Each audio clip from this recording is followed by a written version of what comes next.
चुनाव के समय अधूरे मंदिर का वो उद्घाटन कर रहे हैं। मंदिर पूरा नहीं हुआ। कई शंकराचार्यों ने सामने आके कहा कि भाई इतनी जल्दीबाजी क्या है, अगर मंदिर पूरा होता, उद्घाटन होता तो हम जरूर जाते। इस अधूरे मंदिर में हम क्यों जाए। चिंगारी यदि भड़के तो सावन उसे बुझाए, और सावन ही आग लगाए तो उसे कौन बुझाए।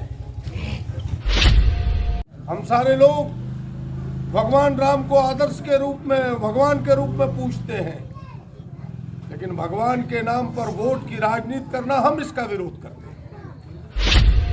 हम सब सौभाग्यशाली है कि वह यात्रा अब गोड्डा भी आएगी। कह सकता हूं कि आज देश को जरूरत है कांग्रेस की, आवाम को जरूरत है कांग्रेस की। कल हमारे नेता आदरणीय राहुल गांधी जी, जो नौजवानों की आस है, भारत की आस है, भारत के वर्तमान भी है, भारत के भविष्य भी है, उन्होंने अपनी भारत जोड़ो न्याय यात्रा प्रारंभ की है। हम सब सौभाग्यशाली है कि वह यात्रा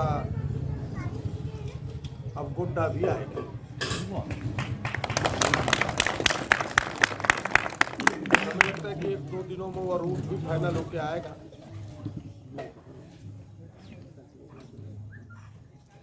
और हम सब जोर शोर से उसकी तैयारी में लगे हैं कि गोड्डा के एक लोगों को उस यात्रा से जोड़ सके, एक लोग उनके संदेश को ले सके। लोग उत्सुक भी है और हमें लगता है कि वह यात्रा अद्भुत होगा। गोड्डा के इतिहास में अद्वितीय होगा, न भूतो न भविष्य। इस प्रकार की यात्रा को हम सब मिलकर के, कांग्रेस और यहाँ के आम आवाम से मिलकर के, इस प्रकार की हम सब तैयारी में लगे। दूसरे पूरे गोड्डा लोकसभा का 20 तारीख को अयोध्या में यूथ कांग्रेस का एक विशाल सम्मेलन है। 10,000 नौजवान सभी पंचायत, सभी बूथों से इकट्ठा होने वाले हैं। इसमें हमारे प्रभारी मीर साहब, यूथ कांग्रेस के राष्ट्रीय अध्यक्ष, फिर कई लीडरान, हमारे पार्टी के प्रदेश अध्यक्ष आलमगीर आलम साहब, मंत्री बादल पत्रलेख, हम सब तो है ही, जो विधायक हैं, जो इस क्षेत्र के नेता हैं। तो यह प्रयास है और मैं कह सकता हूं कि आज देश को जरूरत है कांग्रेस की, आवाम को जरूरत है कांग्रेस की। तो विगत 10 सालों में जिस प्रकार से देश को झकझोर कर रख दिया है, कहीं शांति का माहौल नहीं है, और यह अशांति राजनीतिक फायदे के लिए कराई जाती है। मुझे वो गीत याद आता है, चिंगारी यदि भड़के तो सावन उसे बुझाए, और सावन ही आग लगाए तो उसे कौन बुझाए। कहानी यही है। केवल राजनीतिक लाभ के लिए लोग इस प्रकार की चीजों को परोसते हैं। समाज को हिंदू, मुसलमान, सिख, ईसाई आपस में बंटवारा करने का प्रयास किया जा रहा है, जबकि यह देश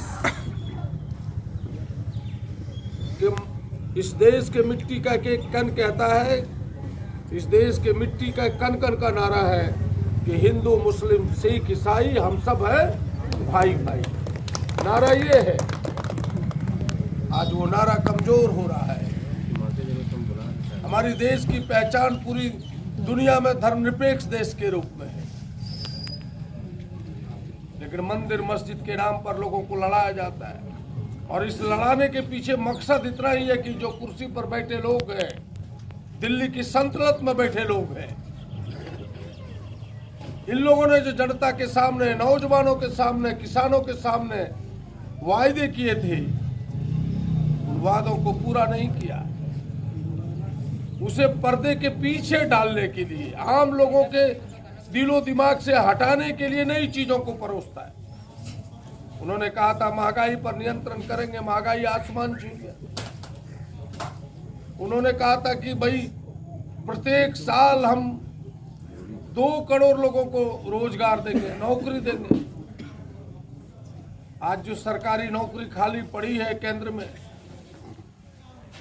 लाखों की तादाद में, उसमें भी भर्ती नहीं कर रहा है। जो अस्थायी था, सेना की नौकरी सबसे बेहतर नौकरी मानी जाती थी, सेवा के लिए सबसे बेहतर अवसर माना जाता था, उसे भी अग्निवीर बना करके उन्होंने अस्थायी कर दिया। तो नौजवानों के गुस्से को डाइवर्ट करने के लिए किसान ऋण में दबा हुआ है, उसकी कर्जे की माफी नहीं हो रही है। अडानी अंबानी जैसे लोगों की कर्जे की माफी हो रही है। देश की पूरी पूंजी 2-3 कारपोरेट घरानों के हाथों में कैद किया जा रहा है। इन तमाम चीज जनता के आंखों से ओझल हो जाए, इसलिए चुनाव के समय अधूरे मंदिर का वो उद्घाटन कर रहा है। मंदिर पूरा नहीं हुआ। कई शंकराचार्यों ने सामने आके कहा कि भाई इतनी जल्दीबाजी क्या है, अगर मंदिर पूरा होता, उद्घाटन होता तो हम जरूर जाते। इस अधूरे मंदिर में हम क्यों जाए? यानी जो हमारे धर्म गुरु हैं वो भी उसके इन कदम से सहमत नहीं है। हम सारे लोग राम भक्त हैं, हम सारे लोग भगवान राम को आदर्श के रूप में, भगवान के रूप में पूछते हैं, लेकिन भगवान के नाम पर वोट की राजनीति करना, हम इसका विरोध करते हैं। और ये तमाम चीजें केवल राजनीतिक सौदे के लिए है, राजनीतिक वोट के लिए है।